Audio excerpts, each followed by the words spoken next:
ఎవరి లక్ష్మణ? పరమాత్మలో 1/4 భాగం. పాయసం అంతే కదా, సరిగా 4 భాగాలు, పావు పావు పావు, 4 పావులు, 4 పుట్టారు. అంచేత విష్ణువు యొక్క 4వ అంశ గృహీత్వా తతో విష్ణోశ్చ చతుర్భాగం, 4వ భాగంగా అవతరించిన లక్ష్మణుణ్ణి తన యొక్క స్వర్గలోకానికి తీసుకెళ్ళిపోయాడు ఇంద్రుడు. అక్కడ పూజించారట లక్ష్మణుణ్ణి. ఇలా స్వర్గధామానికి వెళ్ళిన తర్వాత పరమశివుడు మహాయోగులు బ్రహ్మని ముందు పెట్టుకుని రామచంద్రుణ్ణి అహీంద్రుడు అంటే లక్ష్మణస్వామిని, ఆదిశేషుని చూడటానికి అప్పుడు వెళ్ళారట. మహాదేవుడు అంటున్నాడు, పార్వతీ లక్ష్మణం తు పరిత్యజ్య రామ దుఃఖ సమన్విత. లక్ష్మణస్వామిని త్యాగం చేసిన దగ్గర నుంచి సీతాదేవి వియోగంలో ఎంత బాధపడ్డాడో అంతకంటే ఎక్కువ బాధ ఇప్పుడు భ్రాతృ వియోగం. తమ్ముడు లేడు. అక్కడ వచ్చిన బ్రాహ్మణులతో, వేద పండితులతో, వశిష్ఠ మహర్షితో పరమాత్మ అంటున్నాడు, మహానుభావులారా, భరతుని యొక్క రాజ్యం, భరతుణ్ణి రాజ్యం మీద కూర్చోబెట్టి, సింహాసనం మీద కూర్చోబెట్టి, ఇక నేను కూడా మా తమ్ముడికి వెంట వెళ్ళిపోతానన్నాడు. అక్కడ గురువుగారు ఉన్నారు, వశిష్ఠ మహర్షి. లక్ష్మణస్వామితో పాటు నేను కూడా వెళ్ళిపోతా, వాడు లేందే నేను ఉండలేనన్నాడు. ఎందుకని? ప్రకృతిం పురుషంచైవ విద్ధి అనాది ఉభావపి. ఇది గీతా శ్లోకం. ఏమిటి ఈ గీతలో, ఈ శ్లోకంలో ఉన్న భావం అంటే, ఆదిశంకరులు, గీతకి గొప్ప భాష్య ఉందిగా అద్వైత పరంగా, వారు ఈ శ్లోకానికి చెప్పినటువంటి భావం అంటే ఈశితాభావే ఈశ్వరాభావ ప్రసంగ అన్నారు. మంచి మాట. ఇప్పుడు జీవ ఈశ్వర, జీవుడు ఎవరు? ఈశ్వరుడేగా. ఈశ్వరుడుగా ఉన్నవాడు జీవుడయ్యాడు. ఎప్పుడయ్యామండి ఇట్లా? తెలియదు మనకి. అది తెలిస్తే ఇంకే దానికి సమాధానమే. వేదాంతంలో కూడా సమాధానం లేదు. బ్రహ్మత్వాన్ని ఎప్పుడు మనం కోల్పోయాం, ఎప్పుడు జీవత్వం మనకి అంటుకున్నది, సమాధానం లేదు. కానీ జీవుడుగా ఉన్నాం, బాధలు పడుతున్నాం అని మాత్రం క్షణక్షణము మనకి అనుభవంలో కనిపిస్తున్నది.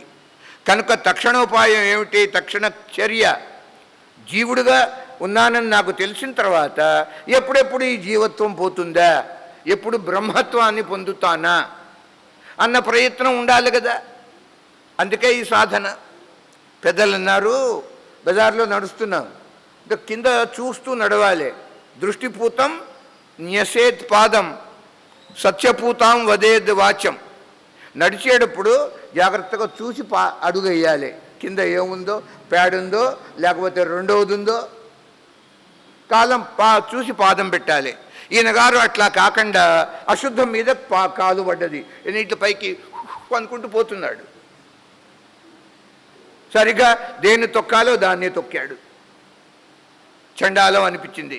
అలాంటి వ్యక్తి ఏం చేస్తాడండి? ఎప్పుడెప్పుడు పాదం కడుక్కుందామా అనే భావం ఉంటుందా అశుద్ధాన్ని తొక్కినప్పుడు? లేకపోతే దాని గురించి బ్రహ్మ విచారణ చేసినట్టుగా ఇది ఎవరిది, ఇది దాని యొక్క జెండర్, ఇది మేలా ఫీమేలా? అదేం మేలండి? చండాలంగా అది మేలు ఎట్లా అవుతుంది? అసహ్యకరం కాదా? ఇది ఆడదా మగదా? ఆడదైతే ఏం తింటే ఇట్లా అయింది? రాత్రిపూట ఆడది ఏం తిన్నది? తీపా హాటా? యథో విచారణ చేస్తాడా? లేదు వెంటనే పంపు దగ్గరికి వెళ్ళి కడుక్కుంటాడో చెప్పండి? మనమే ఏం చేసాం? మనమైనా అంతేగా. ఆ పెంట మీద విచారణ ఏమిటంటే అదేమన్నా బ్రహ్మ పదార్థమా? చండాలం. ఎప్పుడు అంటుకుంది తెలియదు, ఇప్పుడు తెలిసింది ఉన్నట్టు కడుక్కో అంతే. అలాగే ఈ అవిద్య జీవత్వం ఎప్పుడు వచ్చింది తెలియదు, వచ్చినట్టు తెలుస్తూనే ఉంది, వేడివేడిగా కాళ్ళ కింద ఏంటో తగులుతోంది చండాలం. ఆ విధంగా ఉన్నటువంటి ఆ జీవత్వాన్ని పోగొట్టుకునే ప్రయత్నం ఏ విధంగా అయితే మనం చేస్తున్నామో అనేక 3 మార్గాలు పరమాత్మ ఇందాకేగా కౌసల్యాదేవికి చెప్పాడు. కర్మ మార్గం, జ్ఞాన మార్గం, భక్తి మార్గం. ఆ విధంగా పరమాత్మ అంటున్నారు, జీవ జగత్తులు లేకపోతే ఈశ్వరుడే ఉండడు. జీవుడు లేకపోతే ఈశ్వరుడు ఎట్లా ఉంటాడు? కనుక లక్ష్మణుడు జీవుడు, మొదటి నుంచి చెప్పుకొస్తున్నాం. జీవులందరికీ ప్రతినిధి లక్ష్మణ. అలాంటి జీవుడైన లక్ష్మణస్వామి రాముల వారి దగ్గర లేకుండా వెళ్ళిపోయినప్పుడు ఆయన నే మాత్రం ఎందుకు ఉండాలి ఇంకా? అలా వ్యాఖ్యానం చేశారట. ఈశితాభావే ఈశ్వరాభావ ప్రసంగ అన్నారు. అంటే జీవుడు జగత్తులు లేకపోతే ఈశ్వరుడు, ఇంకా ఎవరికండి ఈశ్వరుడు?